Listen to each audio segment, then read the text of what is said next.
سورة أنزلناها وفرضناها وأنزلنا فيها آيات بينات لعلكم تذكرون الزانية والزاني فاجلدوا كل واحد منهما 100 جلدة ولا تأخذكم بهما رأفة في دين الله إن كنتم تؤمنون بالله واليوم الآخر وليشهد عذابهما طائفة من المؤمنين الزاني لا ينكح إلا زانية أو مشركة والزانية لا ينكحها إلا زان أو مشرك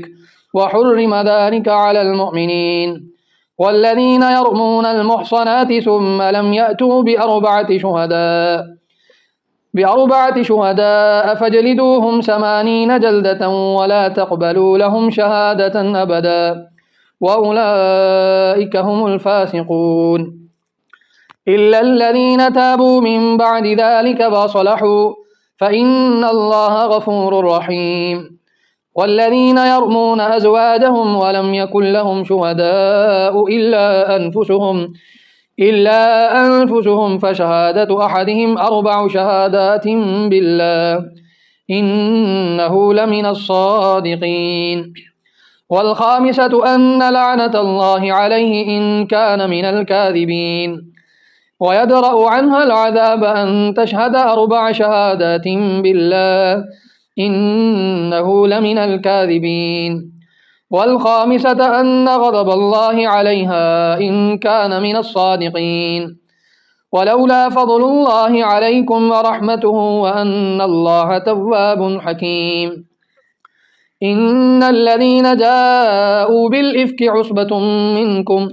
لا تحسبوه شرا لكم بل هو خير لكم لكل امرئ منهم ما اكتسب من الإثم والذي تولى كبره منهم له عذاب عظيم لولا إذ سمعتموه ظن المؤمنون والمؤمنات بأنفسهم خيرا وقالوا هذا إفك مبين لولا جاءوا عليه ب4 شهداء فإذ لم يأتوا بشهداء فأولئك عند الله هم الكاذبون ولولا فضل الله عليكم ورحمته في الدنيا والآخرة لمسكم فيما أفضتم فيه عذاب عظيم إذ تلقونه بألسنتكم وتقولون بأفواهكم ما ليس لكم به علم وتحسبونه هينا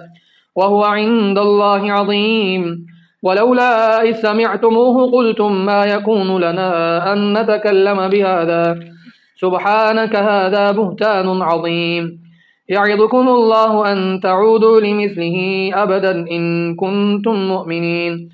ويبين الله لكم الآيات والله عليم حكيم إن الذين يحبون أن تشيع الفاحشة في الذين آمنوا لهم عذاب أليم في الدنيا والآخرة والله يعلم وأنتم لا تعلمون